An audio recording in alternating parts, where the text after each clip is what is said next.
Deuteronomy 28, verse 68.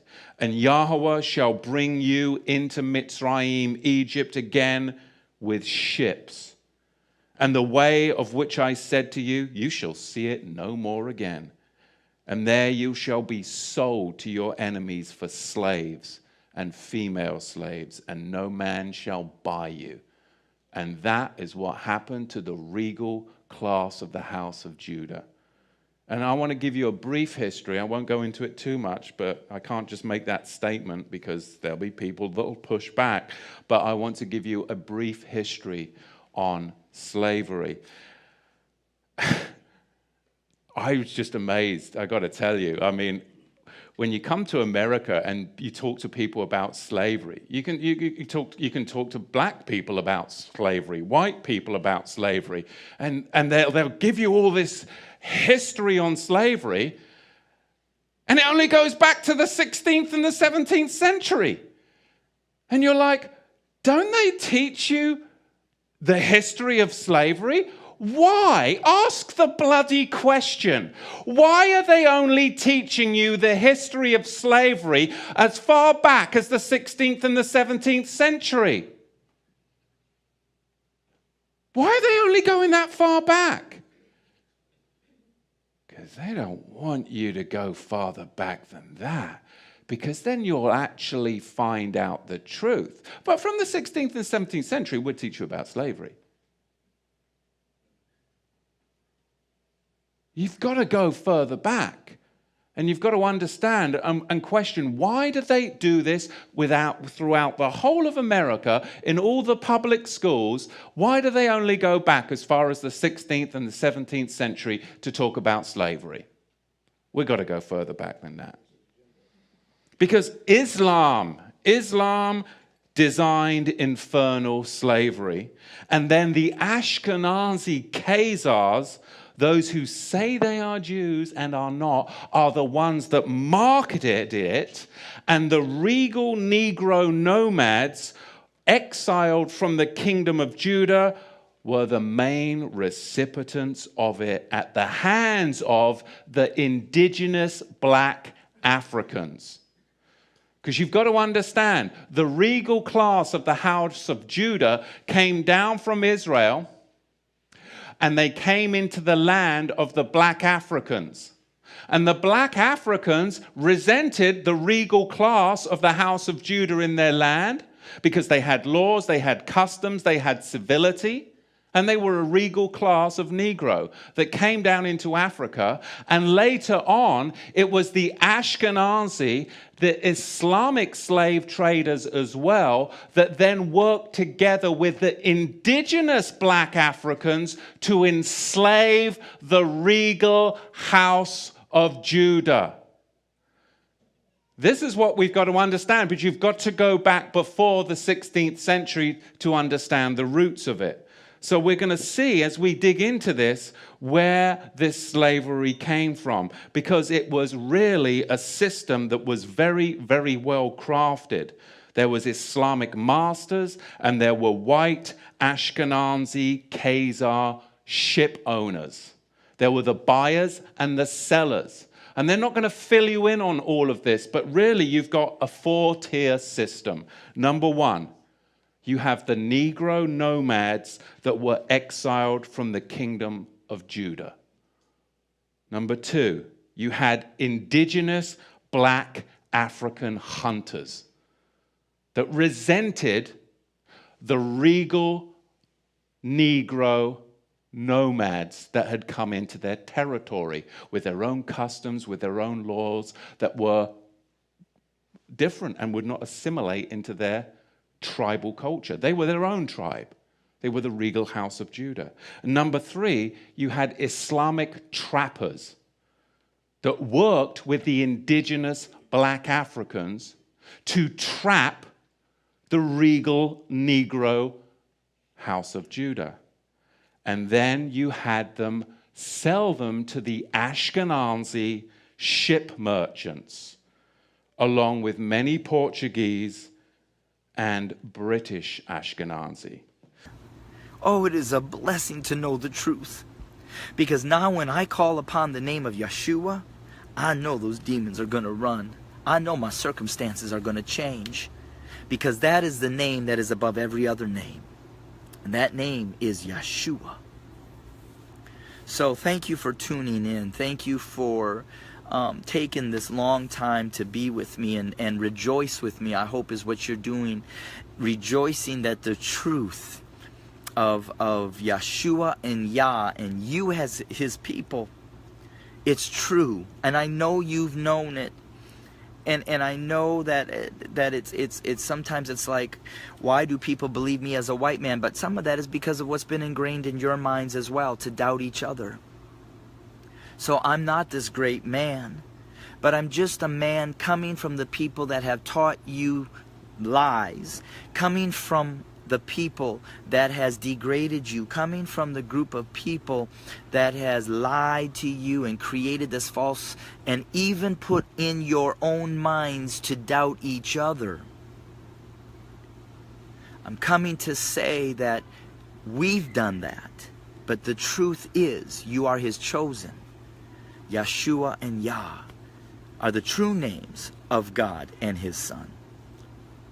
So thank you that I'm grafted in as a believer in Yeshua, and we'll be in touch more and more. So the wisdom of Solomon in the Apocrypha in the 5th chapter talks about how Jacob, how the heathen is going to be amazed and confounded when they realize that the so-called black man is that chosen line.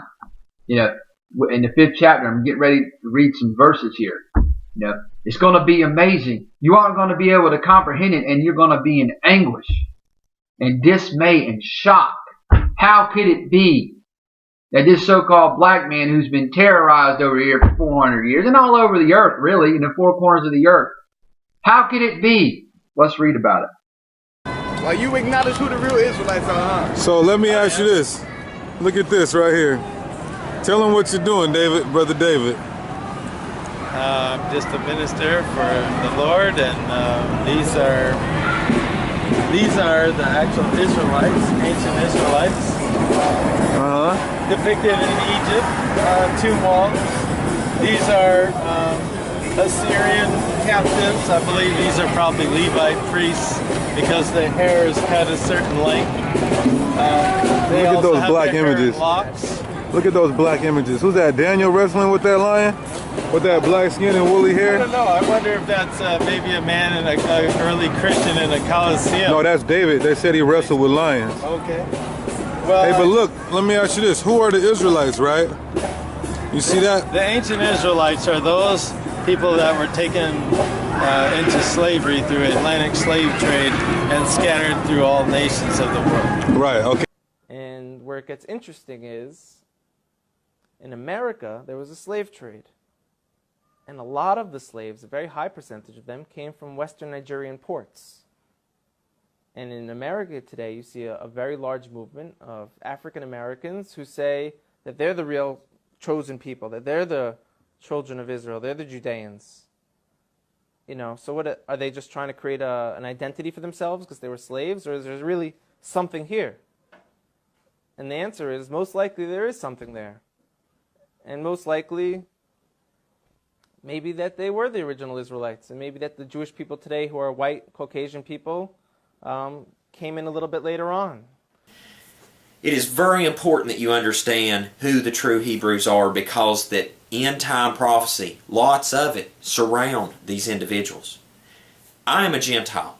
I know exactly who I am, but it seems to be the one group of people in the world that have been, by the rest of the world, tried to be dumbed down to the fact or completely erase their history from history, is the African American people, so-called, that are scattered throughout the nations. Now, please understand that not every single black person is a true Hebrew, but it is those that are under the curse of Deuteronomy 28. And you'll be able to tell by the time that I'm done giving you this information, this video, who the true Hebrews are, and you may be one of them. Hello everybody. This video is to show you who the true Hebrews or Jews are, or Yehudim. The people in Israel right now are not Jews. They're Khazars. Your true Druze, or your true Yehudim, are the so-called black person, or African American, as you like to call them sometimes. I've been reading all the comments, good and bad, and I just feel like there's a few things maybe I need to clarify. So I just wanted to do that. First of all, I wanted to let you know that I was not trying to teach in my video. I know that the women are not supposed to be teaching. I mean, the Bible says that let the women remain silent in the churches. So when you see these women preachers, I really don't know how they justify that, because the Bible's pretty cut and dry. So I'm sorry if I offended anybody. I'm sorry if it came across that way. That's not what I was trying to do. All I was trying to do was just get this information that I've learned out there. So like I said, I'm sorry if I offended anybody. That was not my intention. Like I said, I was trying to get this out there to everybody. And as far as waking up the white race, I'm not sure about that, honestly, because the comments that I have gotten from the white race have been pretty bad.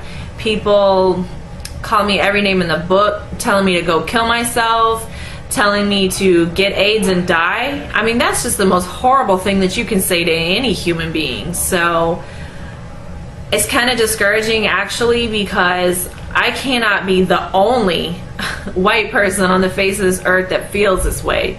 I mean, there's got to be somebody else out there.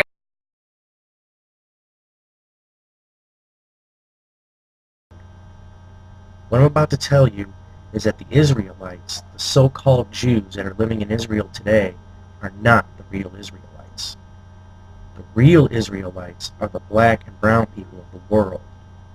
What happened was when the black people that were the true Israelites and the brown people that were the true Hebrew Israelites fell from God's word, as it is written, were cursed. So what happened was Rome came and sacked that land, and they all fled. They went out all around the place, all around up north, south, east, west, but mostly down into Africa.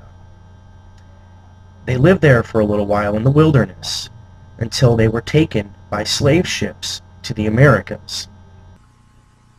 Shalom to everyone, to the children of Israel, to the 12 tribes, to the saints of the Most High. I got this book when I found out the truth of who the true Hebrews were. It wasn't enough for me to just know.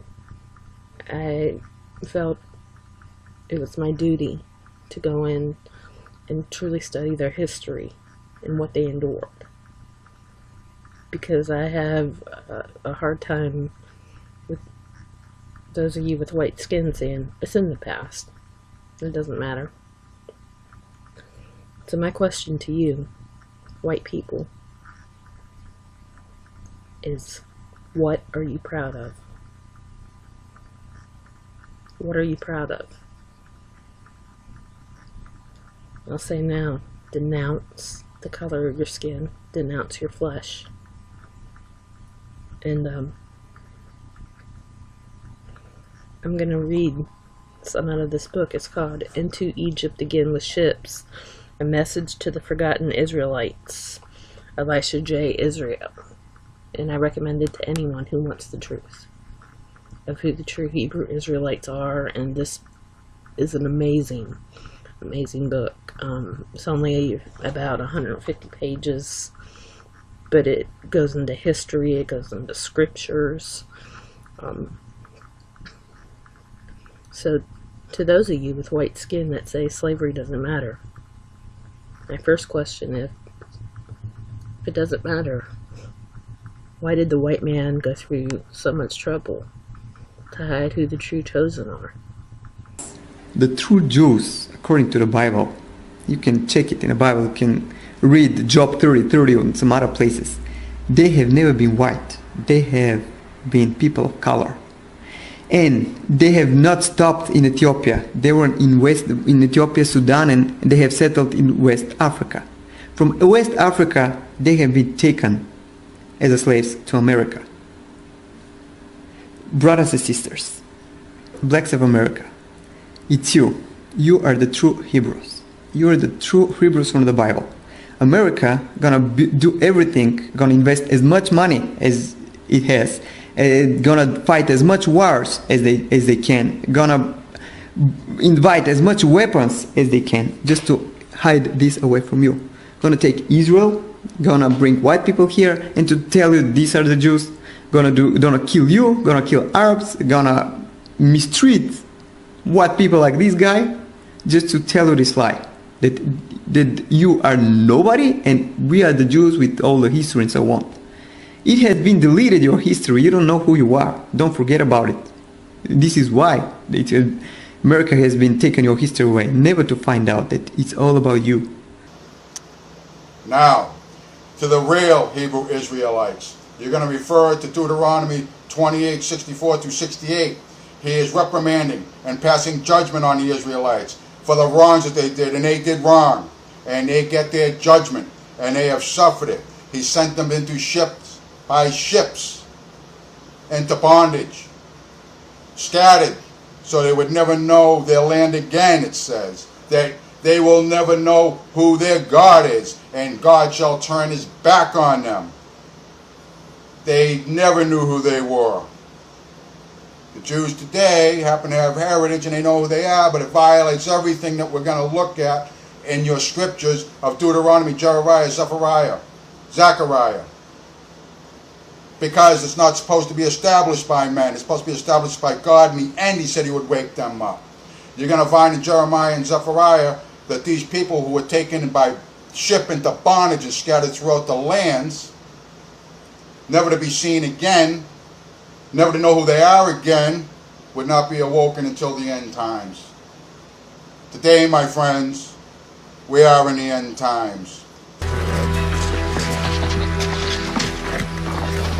How on earth did you manage that? I knew he was scared. Toby's got a gift for horses. Real special touch, Master. Get back in the field. Steady on, Spaulding. What did you think of Toby's special touch with the horse? It was astonishing, no? It's just on the look, sir. Horse is probably smarter than an African. Good God, man. The Semites brought horses to Africa.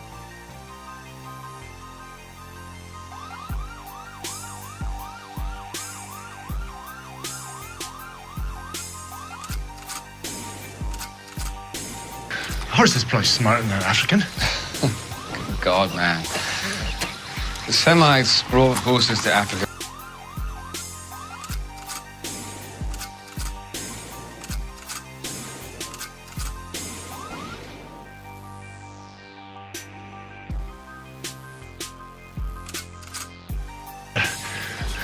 Horse is probably smarter than an African. Good God, man.